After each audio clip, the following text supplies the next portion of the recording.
What if I told you the 2030 World Cup isn't about football history, unity, or celebration, but about a billion-dollar chess move? 6 countries, 3 continents, and one giant question. What is FIFA really up to? Stick around because the real reason will blow your mind. In 2030, the FIFA World Cup will make history, hosted by 6 countries across 3 continents. A massive leap, considering that before 2002, no edition had ever been co-hosted. That changed when South Korea and Japan teamed up. Fast forward to 2026 and we've got Canada, Mexico, and the US sharing the stage. But now, FIFA is going even bigger. 2030 isn't just about football. It's about setting a global precedent. Morocco, Portugal, Spain, Uruguay, Paraguay, and Argentina will all be hosting at least one game in the 2030 World Cup. But the question now is, why? Is this the future of international football? Is it because of money? Is it for the fans? You should know that the 2030 World Cup is a first of its kind for many reasons. Apart from the fact that it'll be the first World Cup with 6 host nations, it'll also be the first time it will be held in Portugal, Paraguay, Morocco, and North Africa. It'll be the first time the World Cup will be held in Africa since 2010, the first time in Spain since 1982, the first time in Argentina since 1978,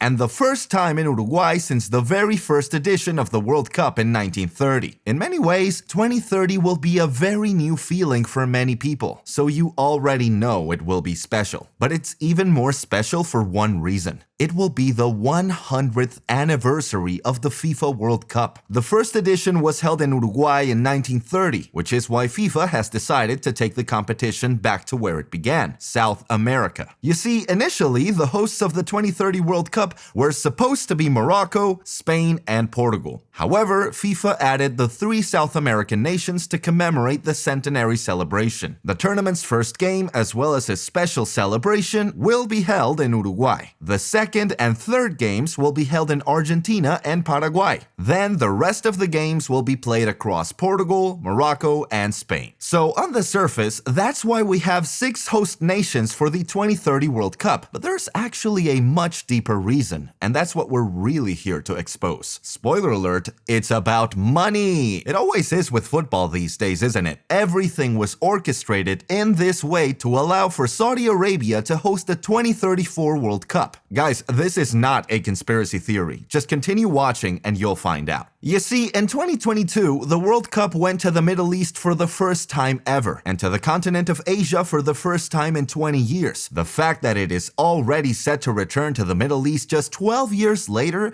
is quite shocking. It took 20 years for us to see a second South American host, 16 years to see a second North American host, and 20 years to see a second African host. But we've only had to wait 12 years for a second Middle Eastern host? Yeah, something is definitely fishy here, especially when you remember how the Qatar World Cup was tainted by controversies surrounding human rights violations. According to reports, FIFA was offered a lot of money by Saudi Arabia for the rights to host the World Cup, and the New York Times reported that FIFA president Gianni Infantino was personally involved in private diplomacy, which boosted Saudi Arabia's ambitions. And all of this checks out because we suddenly started to see things we had never seen before. You see, normally, FIFA requires prospective hosts to have at least 7 stadiums, with a minimum capacity of 40,000. But for 2034, that number was reduced to 4. Then, they curiously added Argentina, Uruguay, and Paraguay to the hosts of the 2030 edition. This decision meant that nations from Africa, South America, and Europe could not bid for the 2034 edition, seeing as they will be hosting the 2030 tournament. And nations from North America were also disqualified, as they will be hosting the 2026 edition. This conveniently left the bidding open to only nations from Asia and Australia. But that wasn't all. FIFA went further to speed up the bidding process by nothing less than 3 years, ultimately leaving only 25 days for interested hosts to register their interests. Saudi Arabia, who had initially expressed their interest in hosting the 2030 World Cup, were very ready, so they registered their interest in minutes. And that was it. with every other nation either unable to bid because of FIFA's rules or just not given enough time to put together a substantial bid. The rights to host the 2034 World Cup naturally went to Saudi Arabia. To everyone, it appears that the 2030 World Cup will be held in 6 nations across 3 different continents simply because of the 100th anniversary of the competition. Still, looking closely, it becomes evident that FIFA did it all for money. After all, money is also why FIFA expanded the Club World Cup, not caring how much crazier it will make an already tight schedule for players, potentially leading to a higher rate of injuries. So while the headlines scream unity and celebration,